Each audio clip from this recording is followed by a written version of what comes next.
Hello students, आज के इस वीडियो में हम आंशिक कर मुक्त भत्तों के बारे में पढ़ेंगे।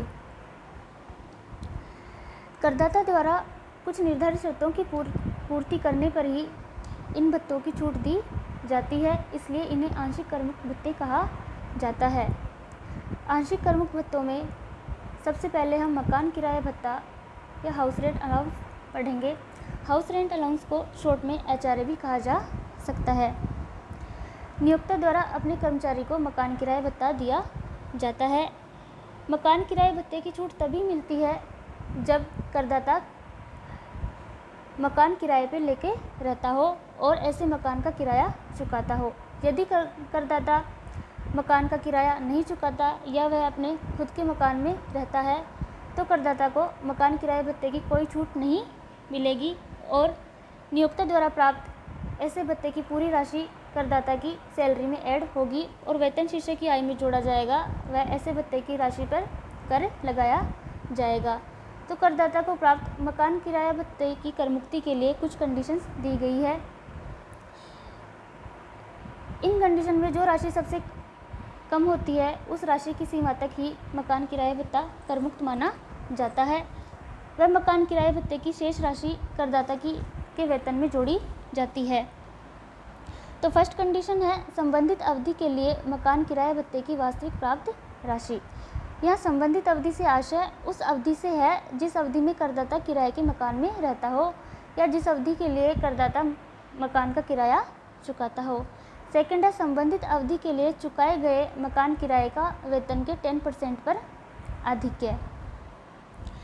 यहाँ वेतन की गणना में वेतन में मूल वेतन और यदि कोई बिक्री पर कमीशन दिया हुआ हो तो वो कमीशन या महंगाई भत्ते को जोड़ा जाएगा। महंगाई भत्ते को तभी लिया जाता है जब वह सेवा शर्तों के तहत दिया जाए। तो सैलरी की गणना के लिए बेसिक सैलरी प्लस कमीशन और प्लस DA लिया जाएगा। थर्ड है यदि मकान दिल्ली, मुंबई, कोलकाता व चेन्नई में स्थित है तो संबंधित अवधि के वेतन का 50% तथा यदि मकान अन्य स्थान पर स्थित है तो संबंधित अवधि के वेतन का 40% लिया जाएगा।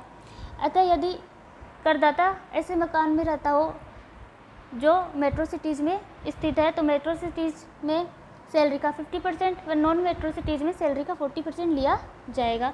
अब हम एक एग्जाम्पल करते हैं जिसकी सहायता से HRA को अच्छे से समझा जा सकता है। एग्जाम्पल है कुछ कंडीशंस दी हुई है तो प्रत्येक दशा में मकान किराए भत्ते की कर मुक्त की राशि ज्ञात करनी है। एम्प्लॉयज़ दिए हुए हैं P, Q, R, S और T। सभी की अलग अलग सैलरी दी हुई है, DA दिया हुआ है, बोनस दिया हुआ है, कमीशन ऑन सेल्स दिया हुआ है 2% से, हाउस रेंट अलाउंस दिया हुआ है, रेंट है और प्लेस ऑफ वर्क जहां वो काम करते हैं वो दिया हुआ है। नीचे लिखा है कि कर्मचारी T को महंगाई भत्ते का भुगतान सेवा शर्तों के अधीन किया जाता है। तो T का महंगाई भत्ता सैलरी में काउंट होगा और कर्मचारी S अपने स्वयं के मकान में रहता है और उसका उचित किराया 30,000 रुपये वार्षिक है। तो S कोई किराया नहीं चुका रहा तो X को प्राप्त HRA की पूरी राशि टैक्सेबल मानी जाएगी। P को जो DA मिल रहा है वो सेवा शर्तों के अधीन नहीं है तो P की सैलरी में DA काउंट नहीं होगा और P को कोई कमीशन भी नहीं मिल रहा तो P की सैलरी होगी 40,000। इसी प्रकार Q की सैलरी होगी 50,000, R की 60 और S की सैलरी होगी 70,000 और S को कमीशन भी मिल रहा है तो 70,000 और में 5,000 ऐड करके S की टोटल सैलरी होगी 75,000। इसी प्रकार T को DA मिल रहा है जो सेवा शर्तों के अधीन है तो T की सैलरी होगी 63,000। अब हम इस एग्जाम्पल को सॉल्व करते हैं। तो P, Q, R, S और T के लिए एक्चुअल HRA रिसीव्ड दिया हुआ है। P ने 5,000 का प्राप्त किया, Q को 25,000 रुपये HRA मिला, R को 6,000, S को 20,000 और T को 15,000 रुपये HRA रिसीव हुआ। S और T दिल्ली और मुंबई में रहते हैं तो S के लिए तो S और T के लिए सैलरी का 50% व P, Q और R के लिए सैलरी का 40% लिया जाएगा। तो 40 और 50% ऑफ सैलरी P की सैलरी है 40,000 का 40% 16,000। इसी प्रकार क्यू की सैलरी थी 50,000, 50,000 का 40% हो जाएगा 20,000। और आर की सैलरी थी 60,000 और 60,000 का 40% 24,000। एस की सैलरी थी 75,000, 75,000 का 50% हो जाएगा 37,500। और टी की टोटल सैलरी थी basic plus DA plus commission. Basic था 50,000, डीए 5,000 और कमीशन था 8,000। इस प्रकार टी की टोटल सैलरी बनी 63,000 और 63,000 का 50% होता है 31,500। अब आता है किराए का वेतन के 10% पर आधिक्य। तो actual rent paid minus 10% of salary. P ने 6,000 का किराया चुकाया और सैलरी का 10% होता है 4,000, तो पी का आधिक्य है 2,000। इसी प्रकार क्यू का आधिक्य हो जाएगा 22,000, आर का 9,000। एस ने कोई किराया नहीं चुकाया तो एस का आएगा नील और टी का हो जाएगा 13,700। इस प्रकार एचआरए की करमुक्त राशि तीनों में जो सबसे कम राशि होती है वो होगी। तो पी का है 5,000, 16,000 और 2,000। इन तीनों राशियों में से सबसे कम है 2,000, तो पी को 2,000 की कर मुक्ति मिल जाएगी। एचआरए में क्यू को 20,000 की कर मुक्ति मिलेगी और आर को 6,000 की मिलेगी। एस ने कोई किराया नहीं चुकाया तो एस को कोई कर मुक्ति नहीं मिलेगी और एस का सारा एचआरए टैक्सेबल माना जाएगा। तो एस का है नील और टी का है 13,700। अब हम अगला एग्जाम्पल करते हैं। एग्जाम्पल है अनुराग बासु कानपुर के कंपनी में कर्मचारी है जिसका वेतन 5,000 रुपये प्रति माह है। गत वर्ष 2019-20 में वह 31 दिसंबर 2019 तक अपने पिताजी के मकान में बिना किराए के रहते हैं तथा उसके बाद वह 2,500 रुपये प्रति माह में किराए के मकान में रहे। उन्हें अपने नियोक्ता से 500 रुपये प्रति माह एचआरए भी मिलता है। कर निर्धारण वर्ष 2020-21 के लिए एचआरए की करमुक्त राशि ज्ञात करनी है। तो अनुराग बासु गत वर्ष में 31 दिसंबर 2019 तक बिना किराए के मकान में रहे, इसलिए अप्रैल से लेकर दिसंबर तक कुल 9 महीने का एचआरए पूरी तरह कर योग्य होगा और अनुराग बासु के वेतन शीर्षक की आय में जोड़ा जाएगा।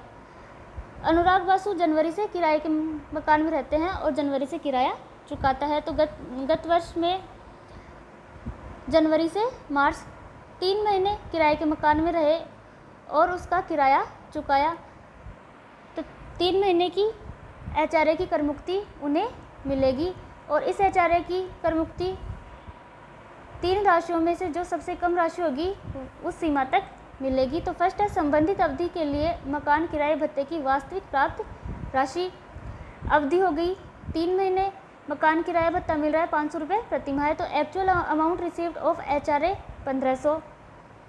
सेकंड है चुकाए गए किराए का सैलरी के 10% पर आधिक्य। किराया वह 2,500 रुपये प्रति माह चुका रहा है। जनवरी से लेकर मार्च तक 3 महीने का किराया चुकाते हैं, तो टोटल रेंट पेड हो जाएगा 7,500 और उनकी टोटल सैलरी है 3 महीने की 5,000 इंटू 3 15,000, 15,000 का 10% 1,500, तो 7,500 माइनस 1,500 6,000 सैलरी के 10% पर आधिक्य होगा। और थर्ड है वह कानपुर में रहता है यानी कि नॉन मेट्रो सिटी में रहते हैं, तो 40% ऑफ सैलरी का 40% लिया जाएगा और टोटल सैलरी है उसकी 15,000, तो 15,000 का 40% 6,000। इन तीनों राशियों में से जो राशि सबसे कम होगी उसकी करमुक्ति इन्हें मिल जाएगी। तो इन तीनों राशियों में से सबसे कम है 1,500, तो 1,500 रुपये की एचआरए की करमुक्ति उन्हें मिलेगी। और 9 महीने तक वह अपने पिताजी के मकान में रहे और कोई किराया नहीं चुकाया, तो 9 महीने का एचआरए पूरी तरह कर योग्य माना जाएगा। तो टैक्सेबल अमाउंट ऑफ एचआरए 4,500 रुपये की का एचआरए पूरी तरह कर योग्य हो जाएगा। नेक्स्ट अलाउंस है बच्चों की शिक्षा के लिए भत्ता। यह भत्ता अधिकतम 2 बच्चों के लिए 100 रुपये प्रति माह प्रति बच्चे के लिए करमुक्त होता है। तो इस करमुक्ति 2,400 रुपये तक ही मिलेगी।